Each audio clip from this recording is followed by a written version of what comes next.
मैं आपके लिए क्या कर सकता हूं, इसके बारे में मैं नॉर्मली बात करता हूं, लेकिन मैं आज आपको जिम्मेदारी देना चाहता हूं। मैं तो अपना जिम्मेदारी तो हमेशा लेता ही हूं, लेकिन आज ये जिम्मेदारी आपको लेना होगा। मैं जब एक सिंपल मेंबर ऑफ पार्लियामेंट था, मैं यहाँ घूमते रहता था, कभी कभी किसी को बताए बगैर मैं गांव में जाता था, किसी का घर में भी जाता था। जिम्मेदारी बढ़ने के बाद मेरा इस तरह से अकेला जाना या बिना बताए जाना ये संभव नहीं है। जिम्मेदारी के साथ इंसान को जिम्मेदारी को निभाना पड़ता है। इसलिए जो मैं सुबह शाम आपके बीच में नहीं रह पाता हूं, उसका भरपाई आपको करना होगा। नरेंद्र मोदी जी का आशीर्वाद से मुझे इस देश में मंत्री के रूप में काम करने का सौभाग्य प्राप्त हुआ है। हम लोगों ने बचपन से देखा है और हमेशा हमने मांगा है केंद्र सरकार से, क्योंकि हमारा स्टेट बहुत सुंदर है, नया है, छोटा है, मगर हम लोग में बहुत दम है, हम लोग में काम करने का इच्छा शक्ति है, लेकिन हमारे पास साधन नहीं है। इसलिए केंद्र सरकार से मदद मांगना जरूरी होता है। मैं खुद as a member of parliament हमेशा मांगते थे और हम जिंदगी भर ऑपोजिशन में रहा है। पहली बार 2014 में हम सरकार में आए, मंत्री के रूप में काम करना शुरू किया। मुझे मालूम है जब हम मांगते थे केंद्र सरकार से तो उस समय हमारा क्या हालत था, और सरकार का जो भारत देश का सरकार है कितना हमको मदद करता था, ये इतिहास सबको मालूम है। कैबिनेट में दर्जा मिल करके मैं आज देने वाला बन गया है, मांगने वाला नहीं है। आज पार्लियामेंट के अंदर में एमपीज का हम जवाब देते हैं, एमपीज का डिमांड को हम फुलफिल करते हैं, राज्य सरकारों से डिमांड आता है उसको हम फुलफिल करते हैं। इस वक्त हमारा देश में 27 कैबिनेट मिनिस्टर हैं और मैं जिंदगी में कभी सोचा नहीं है कि इस देश का एक कैबिनेट मंत्री के रूप में इस देश को चलाने का अवसर प्राप्त होगा। इसलिए अरुणाचल प्रदेश का जनता की ओर से आदरणीय प्रधानमंत्री नरेंद्र मोदी जी को मैं फिर से धन्यवाद ज्ञापन करता हूं कि हमारा प्रदेश से भी इस देश में कैबिनेट मिनिस्टर का दर्जा दिया। इस डिस्ट्रिक्ट का ढांचा खड़ा करने में जो बजटरी सपोर्ट लगेगा वो कोई 20-30 करोड़ में होने वाला नहीं है, ये हजारों करोड़ का जरूरत पड़ेगा। और जो राज्य सरकार से पूरा नहीं हो पाता है, केंद्र सरकार से मदद देने के लिए मैं आपके सामने में खड़ा हूं। आपके लिए इसके लिए कोई चिंता होने का जरूरत नहीं है। भारत सरकार का पूरा सहयोग आपके साथ रहेगा। जब आप कहता है कि अच्छा डिस्ट्रिक्ट बनाना चाहता है, अच्छा डिस्ट्रिक्ट कैसे बनेगा? सबसे पहले मैं युवाओं के ऊपर मैं जिम्मेदारी देना चाहता हूं। मैं कभी कभी देखता हूं कि हम लोग जितना काम करता है किसके लिए? हमारा भविष्य पीढ़ी के लिए, फ्यूचर जनरेशन के लिए। अगर फ्यूचर जनरेशन बिगड़ जाएगा तो हम किस रूप में हमारा फ्यूचर को बढ़ाएगा? किसी भी राष्ट्र को निर्माण करने में युवा शक्ति, नारी शक्ति, ये सब बहुत महत्वपूर्ण होता है। अगर हमारा युवा एजुकेशन में बॉन्ड कॉल, स्ट्राइक कॉल करेगा, झगड़ा करेगा, दारू पी के मारपीट करेगा, सीनियर लोगों का रेस्पेक्ट नहीं करेगा, कंट्रीब्यूशन नहीं करेगा समाज को बनाने में, तो फिर हमारा समाज आगे नहीं बढ़ पाएगा। अब समय आ गया है, पहले खुद को पूछना है कि मैंने अपने समाज के लिए, अपने राज्य के लिए क्या कंट्रीब्यूशन किया है। सबको अच्छा रास्ता चाहिए, सबको बिजली चाहिए, पानी चाहिए, स्कूल चाहिए, मेडिकल चाहिए। उसका जिम्मेदारी सरकार के पास है, लेकिन सरकार तभी पूरा कर पाएगा जब पब्लिक पूरा समर्थन होगा और डेवलपमेंट, विकास के रास्ते में सब जुड़ेगा। मुझे कभी कभी ये सुन करके बड़ा दुख होता है कि हमारे स्टूडेंट यूनियन के इलेक्शन में करोड़ों रुपया खर्चा होता है। जब आपका मेंबर ऑफ पार्लियामेंट को आप बिना पैसा वोट दे करके दिल्ली में काम करने के लिए भेज सकता है, तो ये यार्ड स्टिक सबको लागू होना चाहिए।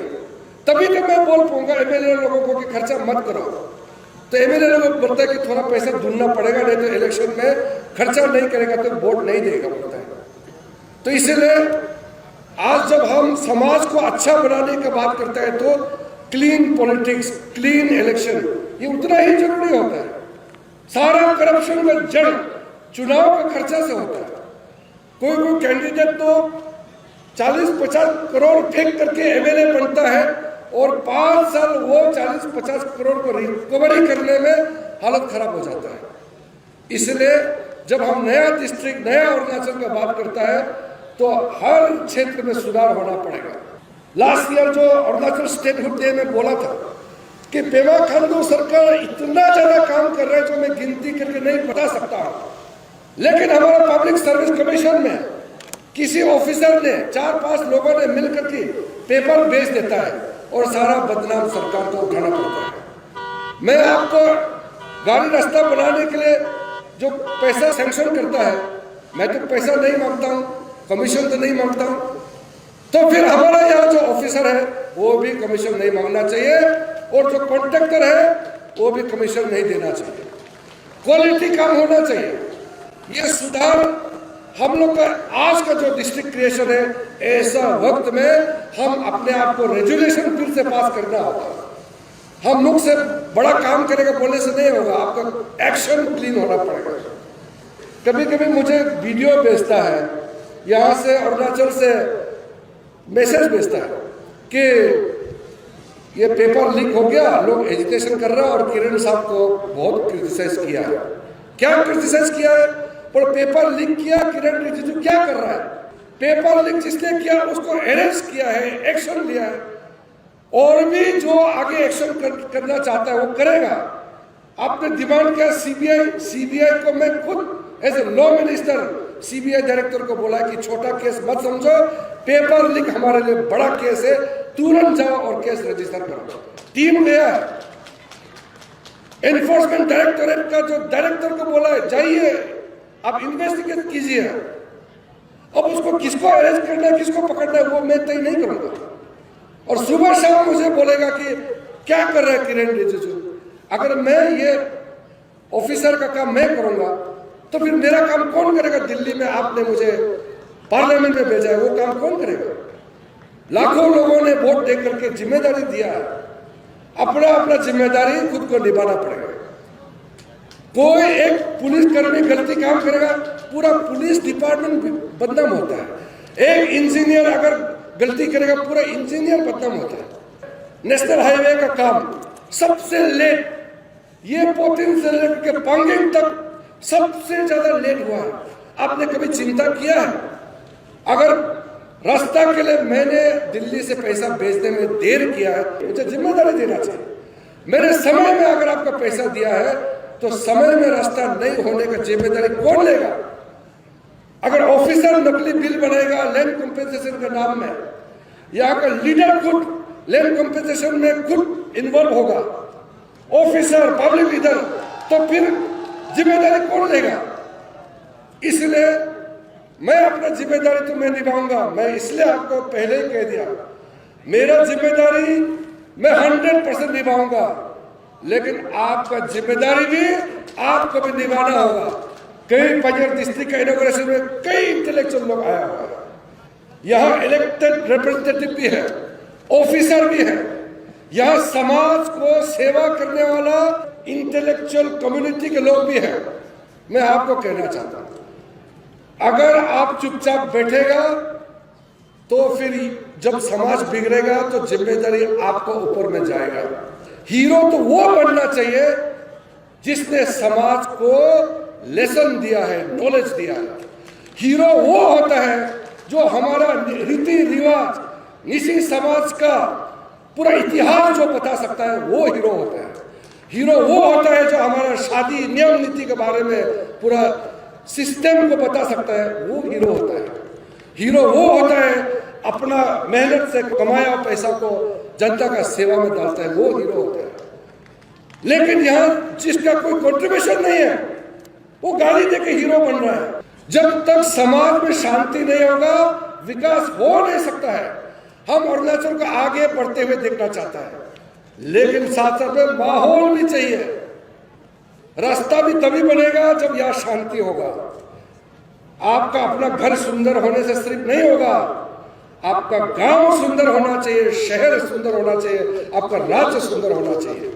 मैं अपना आरसीसी घर बना करके सोना चांदी लटका के बैठेगा, उससे समाज का विकसित नहीं होता है। अरुणाचल प्रदेश नया प्रदेश जरूर है, कुदरत ने हमको भरपूर साधन दिया है। हमारे पास पेड़ है, पौधा है, नदी है, जंगल है, पहाड़ है, हमारे पास खनिज है, हमारे पास सुंदर कल्चर है, तो फिर हम पीछे कैसे रह सकते हैं। हमारा यहाँ लैंड का प्रोटेक्शन है, ट्राइबल एरिया है, बाहर के लोग यहाँ लैंड ओनरशिप ले नहीं सकते, इसलिए कोई फ्री में 1000 करोड़ यहाँ डालता नहीं है। लेकिन कम से कम जो हम कर सकते हैं उसको किसने रोका है? लोग वही जाएगा जहां शांति है। हमारा यहाँ में एक नया प्रथा डेवलप करना चाहिए, ग्रेटिट्यूड होना चाहिए। जो आदमी आपको सेवा करता है उसको धन्यवाद बोलने का आदत डालना चाहिए। जो पेड़ आपको फल देता है उस पेड़ को कभी नहीं काटना चाहिए। जिस पेड़ से आपको छाया मिलता है उस पेड़ का पत्ता को नहीं काटना चाहिए, आप उस पेड़ को संभाल के पालना चाहिए। हमारे यहाँ डिसिप्लिन होना चाहिए। मैं हर एक युवा, जो भी स्टूडेंट मेरे पास डेलीगेशन आता है, मैं उनको 2 ही चीज बताता हूँ। जीवन में कुछ प्राप्त करने के लिए 2 चीज आवश्यकता होता है, मेहनत और अनुशासन। जब तक नहीं होगा आदमी, इंसान आगे कुछ नहीं कर सकता है। माँ बाप को इज्जत देना, हमारा सीनियर्स को इज्जत देना, और जो हमारे लिए काम करता है उसको ग्रेटिट्यूड देना। जिसने आपको खाना खिलाया है उसी को ही आप गाली देगा तो फिर हमको कोई अप्रिशिएट नहीं करेगा। 2008 में हमारा किसी एलाइट सोसाइटी और आंसू के लोगों ने मुझे रिक्वेस्ट किया था कि बाकी ट्राइब्स, बहुत सारे ट्राइब्स हैं जिसका कॉन्स्टिट्यूशनल रिकॉग्निशन बाकी है, लेकिन पहले निशी को कर दीजिए।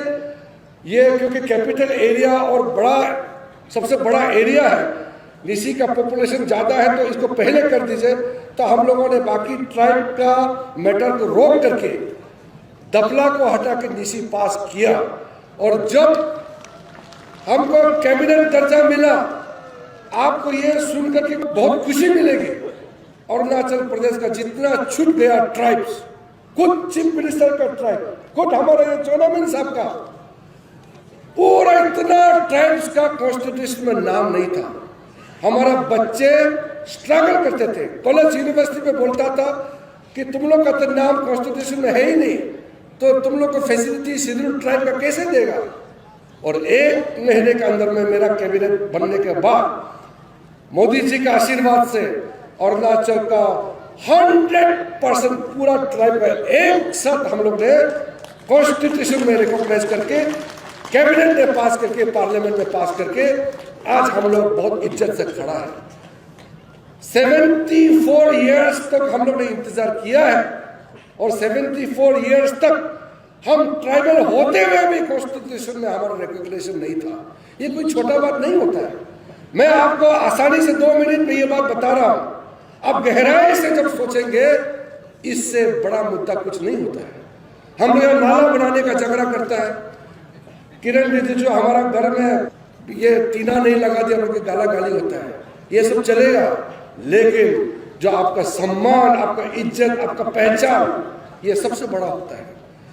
ये सब चीज आज मैं इसलिए बता रहा हूं कि ऐसे मौके पर कई बड़े चीज हमको फिर से याद रखना होगा। मैंने उस दिन न्योपिन में गया, वहां मैंने बताया न्योकुम समय में, फिर गंगते में जहां हम एमपी बनते ही पैदल किया था, करादती डिस्ट्रिक्ट, और गंगते में उस दिन मैं फिर से गाड़ी में गया, और वहां मैंने बताया 2004 में कोलोरियम में मैंने पब्लिक भाषण दिया था 2004 के चुनाव में, और मैंने वहां वादा किया हमारा सरकार आएगा, मैं कोलोरियम से ईटानगर 5 घंटा में पहुंचाएगा, ऐसा रास्ता बनाएगा। और बहुत लोगों ने विश्वास नहीं किया। वो बोला कि अरे किरण साहब, कोलोरियम से ईटानगर 5 घंटा में कैसे पहुंचाएगा? ये तो कभी भी नहीं हो सकता है, क्योंकि उस समय किसी ने सोचा नहीं है कि कोलोरियम तक भी डबल लेन का रास्ता पहुंचाएगा। किसी ने नहीं सोचा कि तकसीम तक भी गाड़ी रास्ता पहुंचेगा, दापोरिजो तक भी हमारा डबल लेन होगा। सेप्पा से ईटानगर 4 घंटा में आज पहुंचता है। चलने में तो मजा आता है, लेकिन उसके पीछे जो मेहनत, ये डबल लेन रास्ता लाने में, बॉर्डर तक रास्ता पहुंचाने में, सरली दामिन से लेकर के आगे आपका तकसीम तक में, मणिगांव तक, मेचुका तक रास्ता पहुंचाने में जो मेहनत लगता है, वो कोई दिखता नहीं है। और जब मेहनत करके हम लोग स्कीम लाता है, तो कुछ लोग तो सिर्फ उस स्कीम से पैसा कितना मिलेगा वो देखता है। हम उस स्कीम से 1 लाख पैसा, 1 कप चाय नहीं दिखाई देता है। मुझे उस स्कीम से लोगों का लाभ दिखाई देता है। लोगों का जिंदगी को आराम करने के लिए जो कुछ हमको करना होगा हम करेंगे। पेमा खांडू साहब को मैंने बताया, सीएम साहब ने मुझे कहा कि आप इतना बड़ा जिम्मेदारी लेकर के आ रहा है, हमारा इतना बड़ा स्टेट है, पॉपुलेशन कम होने से एरिया बड़ा है, हम लोग संभाल लेगा। यही रेस्पॉन्सिबिलिटी मैं आपको देके जा रहा हूँ। सारा अरुणाचल का काम एज ए कैबिनेट मिनिस्टर ये मेरी जिम्मेदारी है, लेकिन यहां मेरे लिए भी आपको चिंता करना होगा। आप हर एक आदमी अगर हमारा जिम्मेदारी लेंगे तो हम ज्यादा काम कर पाएंगे। ये सारा काम करने के समय देना पड़ता है, दिमाग लगाना पड़ता है, कन्विंस करना पड़ता है, क्योंकि दिल्ली में जो लोग बैठा है वो अरुणाचल का समझता नहीं है, उसको पकड़ पकड़ के समझाना पड़ता है। प्राइम मिनिस्टर स्कीम देने के बाद भी, कैबिनेट से पास करने के बाद भी उसको जमीन तक ले जाने में बहुत मेहनत करना पड़ता है। स्वामी विवेकानंद ने कहा है, जिसका पेट खाली है, जिसका पेट में भोजन नहीं है, उसको नॉलेज से कोई मतलब नहीं होता है। आप ज्ञान उसी को दे सकता है जिसका पेट भरा हुआ है। हम लोगों ने यही कोशिश किया कोविड के समय में भी। मैं करोड़ों रुपया अपना मैनेजमेंट करके सरकार का अलावा भी सब आपको मिला हुआ है। यहाँ में मास्क भेजा है, ऑक्सीमीटर भेजा है, दवाई भेजा है, ये सब सरकारी पैसे के बगैर करोड़ों रुपया हमने चंदा उठा करके ट्रक का ट्रक लोड करके हर एक डिस्ट्रिक्ट में पहुंचाया। आज गरीबों को यहाँ एक्चुअली एरिया में तो खेती बाड़ी अच्छा होता है, वरना तो अरुणाचल में कई जगह ऐसा है खेती ठीक से नहीं होता है। और हर एक गरीब को घर में चावल फ्री पहुंचाने का जो काम चल रहा है, मैंने पूछताछ किया है, लगभग सबको मिल रहा है। हर एक घर में पानी पहुंचा रहा है, बिजली पहुंचा रहा है, गैस चूल्हा पहुंचा रहा है। तो ये बेसिक चीज हो गया।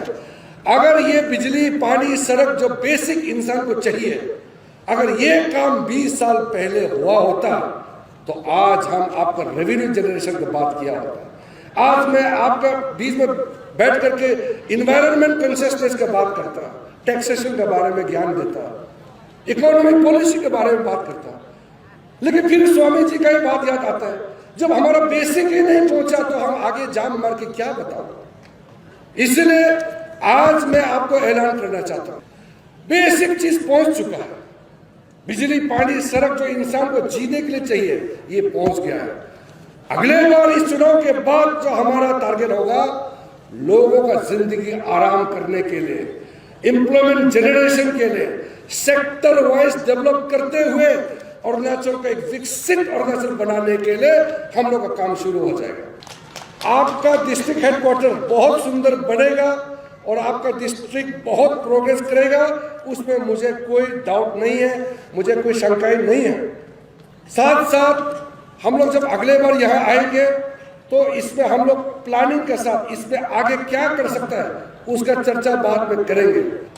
क्योंकि अतो आयो लोग तो जैसे भी मांगों को प्यार तो करेंगे ही, लेकिन आप सबको मालूम होना चाहिए कि जो आपका मांगो होता है वो आप जो बोलेगा वो जैसे तैसे करके पूरा करेगा ही करेगा।